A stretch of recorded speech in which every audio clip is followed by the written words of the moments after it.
Welcome everyone to a brand new video, another fantastic blog. I appreciate your time watching the videos.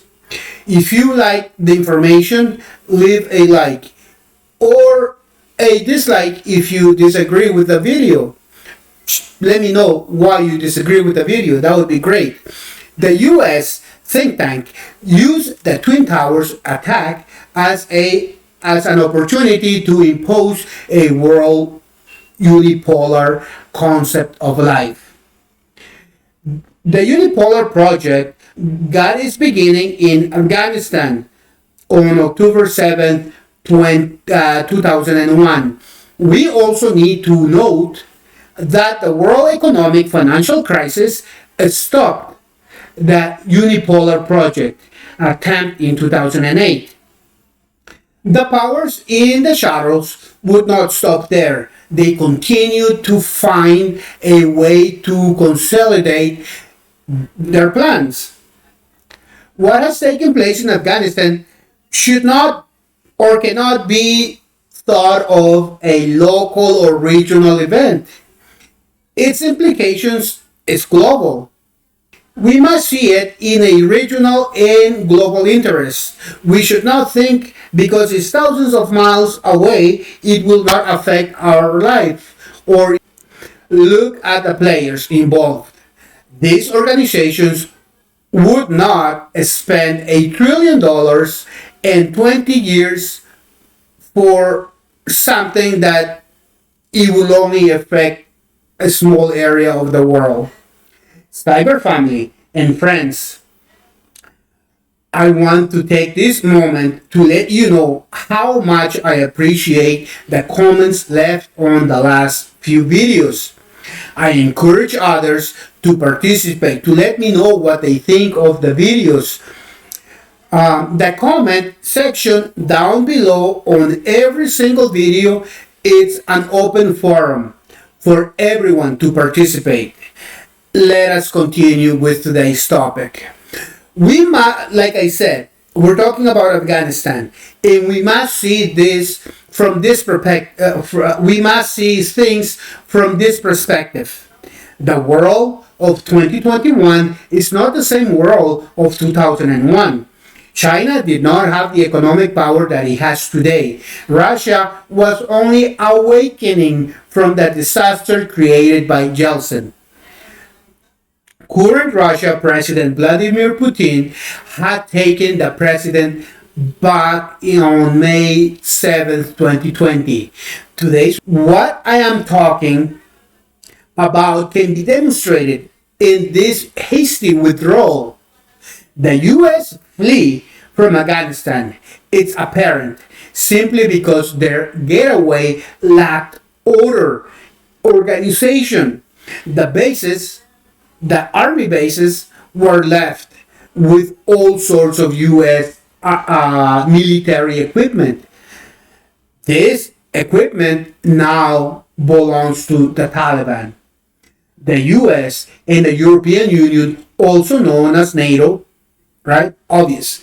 It turned out another Vietnam. And this time, the nations of Europe, of the European Union, are included. It turned out a failure, and Afghanistan is in a worse shape than 20 years ago, right?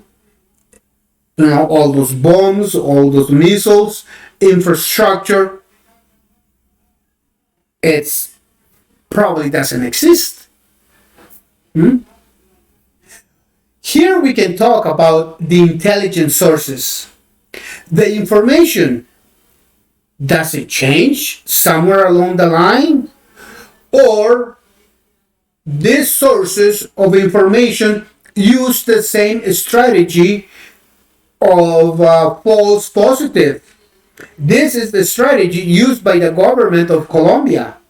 It has to do with exaggerating the events in an area or situation, the events or situation, to allow the military to bring in equipment necessary in plans.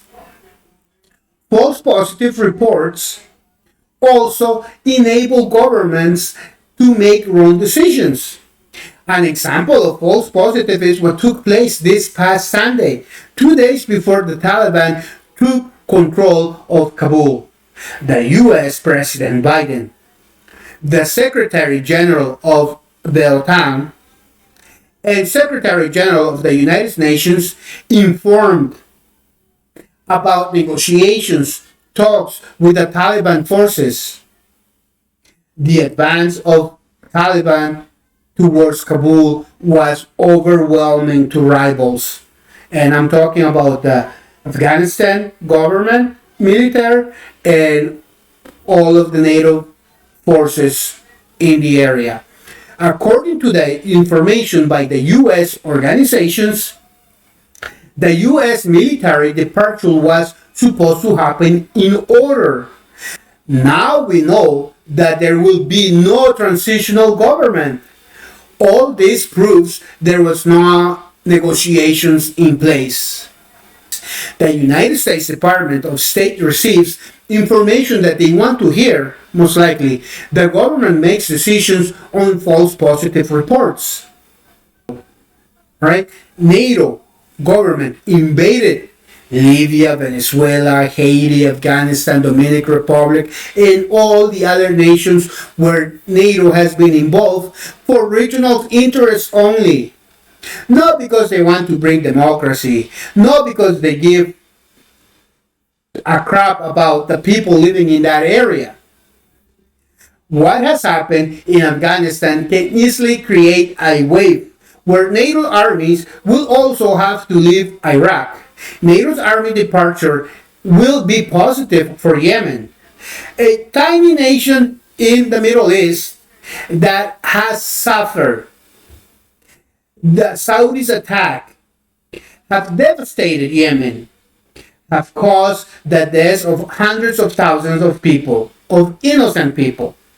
NATO's departure will bring the defeat of Saudi Arabian military, and Yemen can go back to rebuilding their nation. It's devastated as well. Infrastructure, zero. Hospitals, zero. Medicine, zero. This will also happen. This will also open an opportunity to solve problems that the US and NATO created in Libya in 2001 when the Unipolar Project was consolidated. It was meant to change the map in the Middle East, the West Asia, the Central Asia map. Obviously, these intentions have failed. Now we can see a China that will keep the economic power of the planet. A strengthened Russia with influence in many areas of the planet where it was not found before. As I mentioned in other videos, the US as a powerful nation will not disappear. Still, its influence will be diminished because of how the world views the US now. The world does not want rivalry with neighboring governments. The Silk Road goes through Afghanistan. This will bring jobs and help the economy. It will also prove that investments in development and economic cooperation for the benefit of the citizens can bring stability and provide a good life for everyone. It doesn't have to be capitalism. It doesn't have to be within the ideology of capitalism. Taliban and China are already in talks. Afghanistan wants to participate in the world economy. Doesn't want to be isolated. NATO invested $1 trillion in a war where only corporations benefited. They did not take into consideration the over 3,000 years culture of Afghanistan, Libya, Yemen. Earlier, I said we should be looking at what is happening in Afghanistan as a global situation because it affects all of us. Today, we see other countries entering economy regions where previously only NATO members countries participated. What is happening in Afghanistan is the result of global pressure. In Latin America, changes have been taking place. The victory and return of Peronism in Argentina, in Mexico, AMLO and his political party Morena, the triumph of Castillo in Peru after 25 years, the return of the movement to socialism in Bolivia. It took, let's say, a year. Venezuela, the opposition forced to sit down to dialogue and abandon terrorism to overthrow President Maduro. The change of government in Santa Lucia. This shows the desire of the world not to fall back into deception.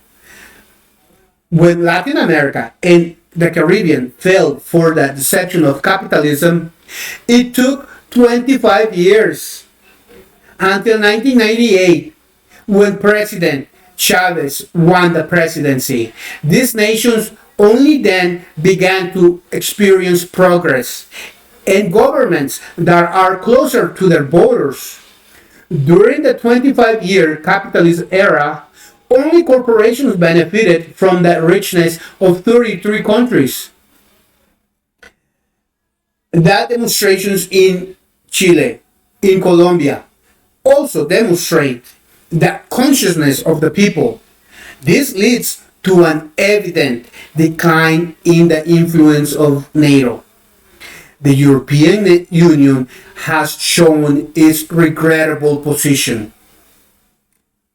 This has been manifested when the federal politician Chancellor Angela Merkel, she admitted that if the United States withdrew, Europe had to leave as well. This shows that Europe does not have an independent policy, but depends on the decisions of U.S. State Department. The U.S. and Europe caused an immigration problem in Afghanistan through all these 25 years. This has affected Europe. Currently, Europe has an existing immigration problem and does not know how to handle it. Taliban will try to facilitate a typical environment in Afghanistan as it will play in their favor and will avoid negative press.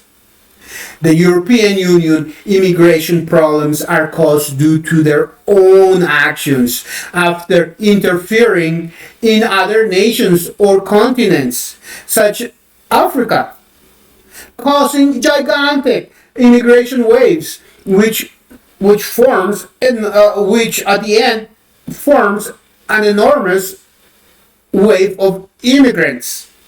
Or the world is aware of the necessity of development for every country, not for just a few corporations. Capitalism nations should focus on their own internal problems, such as their own economy, racism, infrastructural, many problems of political divisions. These are problems caused by themselves, going somewhere else and not taking care of home, what's going on at home. We are reaching the end of this video. I want to give my appreciation to all viewers who reached this point in the video, especially my cyber family, for your support. If you are not part of this fantastic family, subscribe, my friends. Become part of this fantastic family. It's totally free. Leave your opinion about the video. It's also totally free. Don't forget to help someone in your community, as you may be the only one who does. Haz el bien sin mirar a quién. Hasta el próximo video, amigos. Chao, chao for now.